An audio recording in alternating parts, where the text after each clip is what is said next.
Bom dia, gente! Hoje nós vamos aqui dar prosseguimento às aulas da onde nós paramos. Então, nas aulas presenciais, nós estudamos até o módulo 3 da apostila. Vocês estão lembrados, né? E nós vamos partir agora da onde nós paramos. Então, nós vamos começar no módulo 4. A gente lembra que lá no módulo 3, a gente estudou o absolutismo. E o absolutismo, ele era aquele regime onde os reis e rainhas, um regime de poder, onde os reis e rainhas mandavam em tudo. Só que se a gente lembrar desse absolutismo, tem um absolutismo aí que era um pouco diferente, né? Que era o absolutismo inglês. O absolutismo inglês, ele não era diferente? Sim, o absolutismo inglês, ele era diferente. Por que esse absolutismo inglês era diferente? Ele não era um absolutismo total. O absolutismo inglês tinha as suas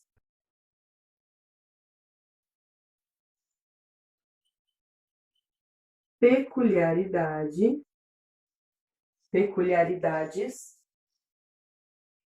pelo fato de que o absolutismo inglês havia o parlamento. E o parlamento, ele segurava um pouco o poder dos reis. Lembram disso? Bem, quando a gente pensa no absolutismo inglês, quem que vem na nossa mente? Família real inglesa, né?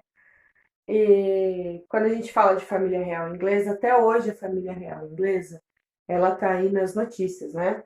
Aliás, se a gente pensar em família real inglesa, qual é a última notícia importante da família real inglesa que vocês lembram, que vocês sabem? O príncipe que tá com Covid-19. Pois é, né? Nem a família real inglesa escapou. Pensa só, se nós vivêssemos lá na época do absolutismo, lá no século XVII, o fato do príncipe estar com uma doença, ela iria contra o absolutismo. Porque no absolutismo, a família real não era dotada de poder divino, protegida por Deus, que nada aconteceria a eles. Lembra que eles eram tidos como imortais, como divinos, né? Então, a gente faz uma referência, uma analogia a isso. Com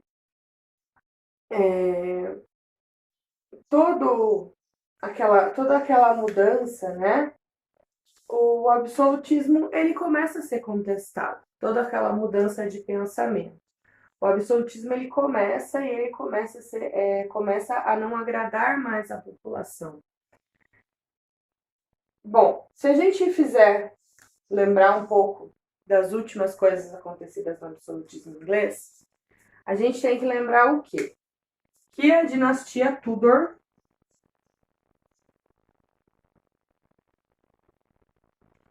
teve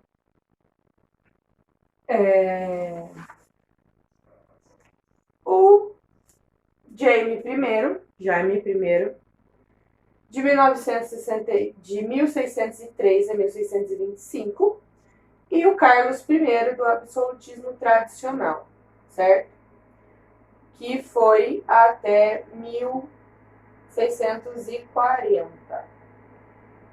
Então, a dinastia Tudor e Stuart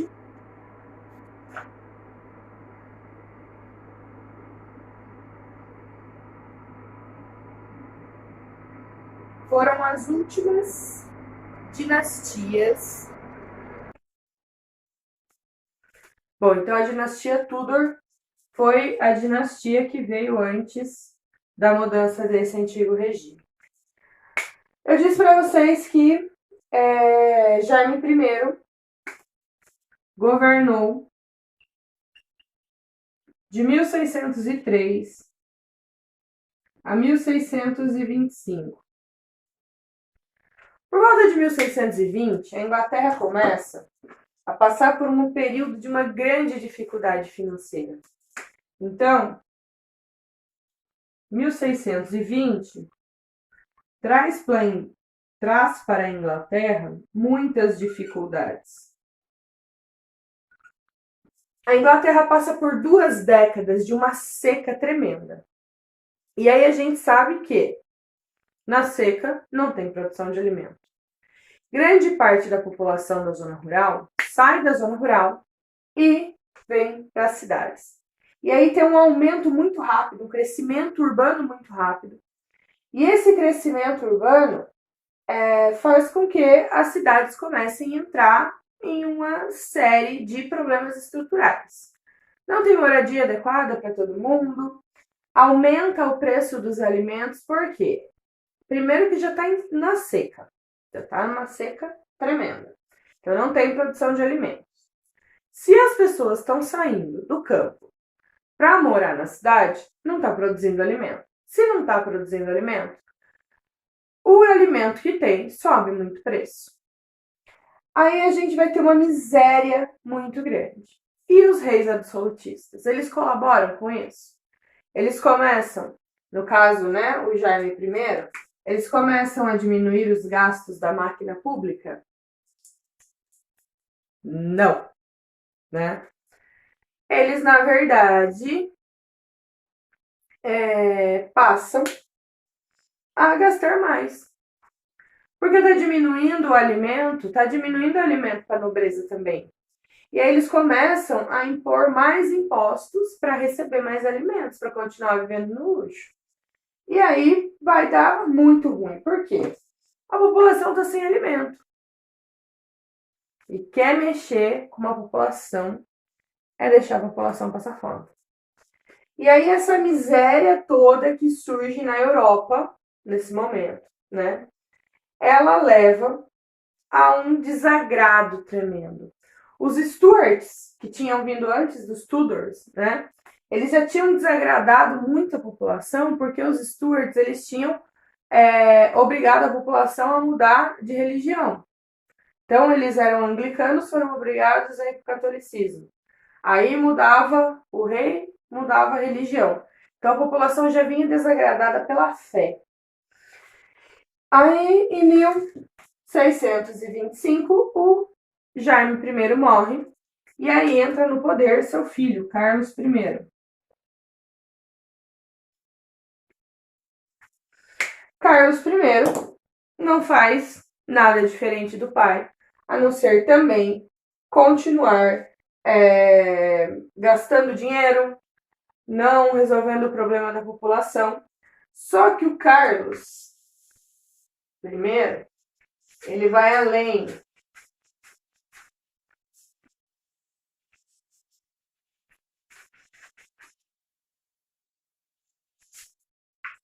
Em 1628,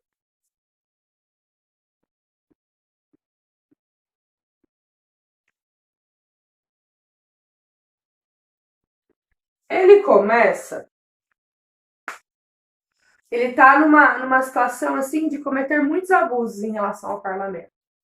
Em 1628, Carlos I, ele tem prisões arbitrárias, ele gasta dinheiro sem autorização do parlamento, ele toma decisões de aumento de impostos sem aprovação do parlamento. E aí, em 1628, o parlamento ele já está cansado dessa quantidade de abusos em 3 anos só que Carlos I vem cometendo, né? Então, a coroa do rei começa a cair nesse momento. O parlamento ele vai obrigar o rei a assinar uma petição de direitos.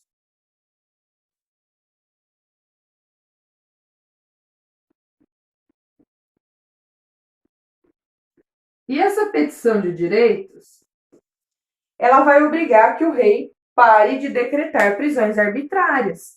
Porque se alguém do parlamento ia lá e falava, Carlos, soberano, não pode fazer assim, meu filho, tem que respeitar o parlamento. Carlos, com sua pompa de rei, dizia, esteja preso. E aí, não tinha como controlar o tal do Carlos, né? Carlos estava fora de controle. Essa petição de direitos vai inibir que ele decrete essas prisões arbitrárias e também que pare de criar impostos, porque Carlos criava impostos à torta e à direito.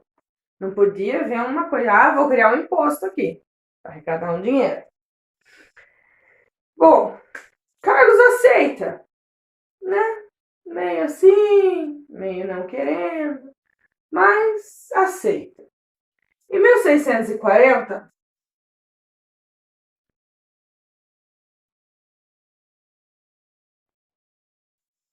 Carlos diz: cansei. Sou soberano, sou rei, não preciso disso.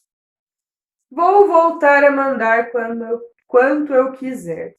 E ele vai entrar em guerra com o parlamento. Então, em 1640, começa uma guerra entre Carlos I e o parlamento.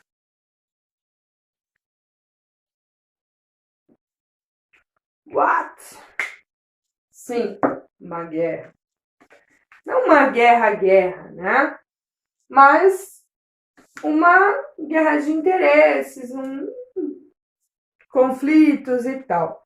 O que vai transformar isso numa guerra civil mesmo, e vocês lembram que guerra civil é quando a população do país, ela briga com outra parte da população do país, tá? Ela vai acontecer quando a população começa a querer participar disso. Porque a população estava descontente. A população não estava nada contente, né? Então a população estava descontente com a situação e a população estava brava com a situação. Não era só uma questão de estar descontente, não. A população estava brava também, né? Então a Inglaterra, nesse momento, ela passa a ficar dividida. E se a gente lembrar, né, que a Inglaterra já tinha participado de tantos conflitos, naquele momento, o inimigo não era mais de fora. O inimigo não era estrangeiro. O inimigo não era a França, não era a Espanha, os árabes. O inimigo eram os próprios ingleses. Começa uma guerra civil no país entre a dinastia Tudor, a nobreza, e a população, juntamente com a burguesia e o parlamento. A burguesia, vocês lembram, né? Os comerciantes. Então, a gente vai ter uma Inglaterra dividida. Uma Inglaterra dividida entre nobreza e população. Do lado da nobreza, nós tínhamos os chamados cavaleiros.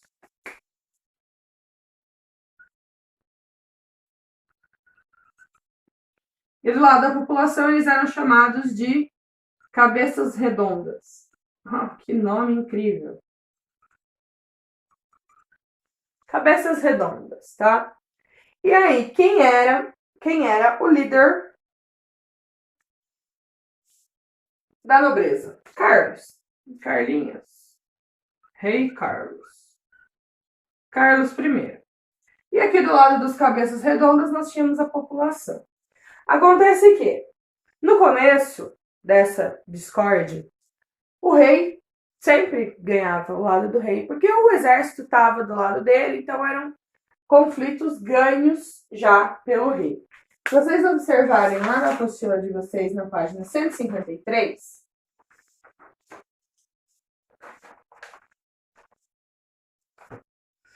vocês vão ver uma imagem aí de um conflito. Nessa época, né, a população ela começa a se interessar pela política, porque começa a surgir jornais, folhetos, panfletos, discordando, criando charges, né? Criando desenhos que faziam sátiras em relação ao rei. Textos que discordavam da política do rei. Então, nessa época, a gente já tinha, né, esse tipo de imprensa. E a população, vendo aquilo, começa a se interessar mais pela política. Eis que, num determinado momento, entra do lado da população uma pessoa que naquele momento passa a ser o salvador da situação, que é Oliver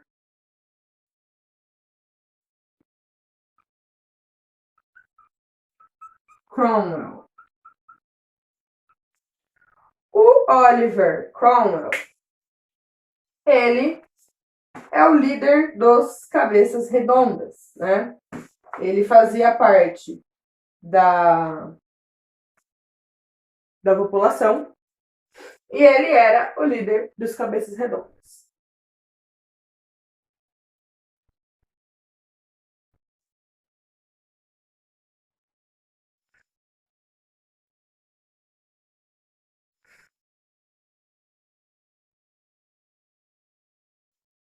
Bom, e aí que o Oliver Cromwell, ele vai receber o apoio da burguesia, e a burguesia have money, ou seja, a burguesia tinha dinheiro. E aí, com o apoio da burguesia, eles conseguem armar essa população, os cabeças redondas, e vencer o Carlos I. Então, em 30 de janeiro de 1649, Oliver Cromwell consegue derrubar o rei e tomar o poder. A revolução, né? Acabou o absolutismo. Já acabou? Vamos ver isso nas cenas dos próximos capítulos, né? O rei é condenado e decapitado e dá-se origem ao início da República Puritana.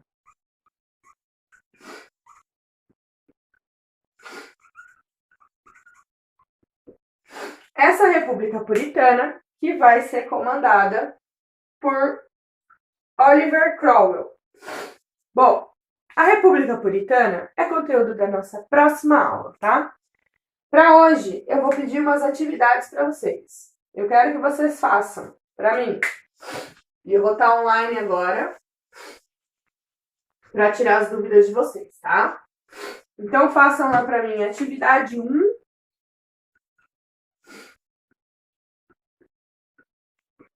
Teste 1. E em casa 1 e 2, ok?